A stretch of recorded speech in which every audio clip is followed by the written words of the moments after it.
Hello friends, welcome back to my channel. आज मी मैसूर भाजी बनवणार आहे आणि त्यासोबतच चटणीही बनवणार आहे। चला तर मग रेसिपीला सुरुवात करूया। एका पातेल्यामध्ये 1 वाटी दही घ्यायची आहे। आता त्यामध्ये चवीनुसार मीठ घालूया, अर्धा चमचा बेकिंग सोडा घालूया। आता हे दही काही वेळासाठी फेटून घेऊया।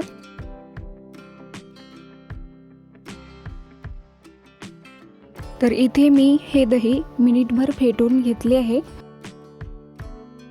स्वच्छ चाळलेला मैदा घालूया। तर इथे मी 2 वाटी मैदा घातले आहे।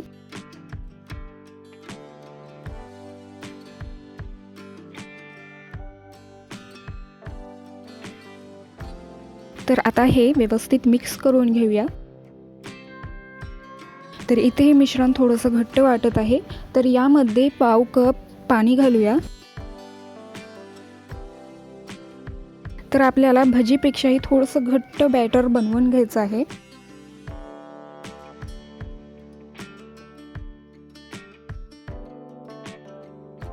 इथे हे बॅटर बनवून झालेलं आहे। आता यामध्ये 3 मोठे चमचे किंवा 1 पळीभर गरम तेल घालूयात। तर इथे हे एकदम कडकडीत गरम तेल आहे। आता हे व्यवस्थित मिक्स करून घेऊयात। तेल आणि मिश्रण एकजीव करून घेऊयात।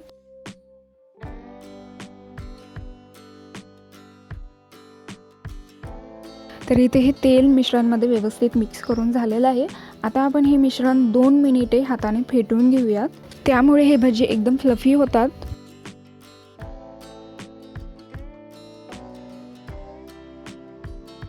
तर इथे हे बॅटर 2 मिनिटे हाताने फेटून घेतले आहे। आता यामध्ये आपण बाकीचे इंग्रेडियंट्स घालूया। अर्धा चमचा यामध्ये जिरे घालूया, 1 बारीक चिरलेला कांदा घालूया। तुमच्याकडे कढीपत्ता असेल तर कढीपत्ताही एकदम बारीक चिरून घालायचा आहे। 1 इंच एकदम बारीक चिरलेलं आलं घालूया, 2 ते 3 हिरवे मिरच्या एकदम बारीक चिरलेली। आता यामध्ये बारीक चिरलेली कोथिंबीर घालूया। आता हे बॅटरमध्ये व्यवस्थित मिक्स करून घेऊया। तर इथे हे मिश्रण व्यवस्थित मिक्स करून झालेलं आहे। आता यावरती झाकण ठेवून 1 ते 1.5 तासासाठी आपण हे बॅटर भिजू देऊयात। तर इथे हे 1.5 तास झालेले आहेत। परत एकदा आपण हे मिश्रण चमच्याने हलवून घेऊयात।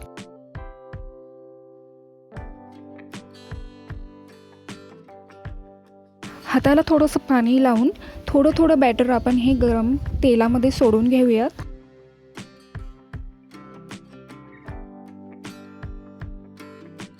तेल गरम झाले की यामध्ये भजीप्रमाणे आपण हे बॅटर तेलामध्ये सोडून घेऊयात। 2 ते 3 मिनिटे आपल्याला हे भजी मीडियम फ्लेमवरती तळून घ्यायचं आहे।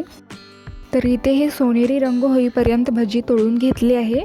आता हे प्लेटमध्ये काढून घेऊया।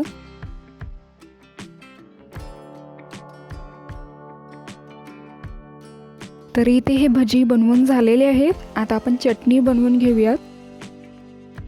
तर मिक्सरच्या वाटीमध्ये पाव कप खोबरं घ्यायचं आहे। तर इथे मी ओलं खोबरं घेतले आहे, 1-2 हिरव्या मिरच्या, 4-5 लसूण पाकळ्या, 2 चमचे डाळवं, थोडंसं कोथिंबीर, चवीनुसार मीठ घालूया, 2-3 चमचे पाणी। आता हे मिक्सरवरती बारीक करून घेऊया। तर अशा प्रकारे आपल्याला याचं बारीक पेस्ट बनवून घ्यायचं आहे। आता या चटणीसाठी आपण फोडणी बनवून घेऊयात। कढईमध्ये 1 चमचा तेल घ्यायचं आहे। तेल गरम झालं की यामध्ये मोहरी घालूयात। मोहरी तडतडली की यामध्ये 4 ते 5 कढीपत्त्याचे पानं घालायचे आहेत, 2 मिरच्या घालूयात। आता ही फोडणी गरम आहे, तर लगेचच आपण ही चटणीवरती घालून घेऊया। तर इथे हे मैसूर भजी आणि त्यासोबतच चटणीही तयार आहे। तुम्हाला माझी ही रेसिपी आवडली असेल तर व्हिडिओला लाईक करा, शेअर करा, चॅनलला सबस्क्राईब करा आणि सोबतच बेल आयकॉनला क्लिक करा। चला तर मग परत भेटूयात अशाच एका नवीन रेसिपीसोबत।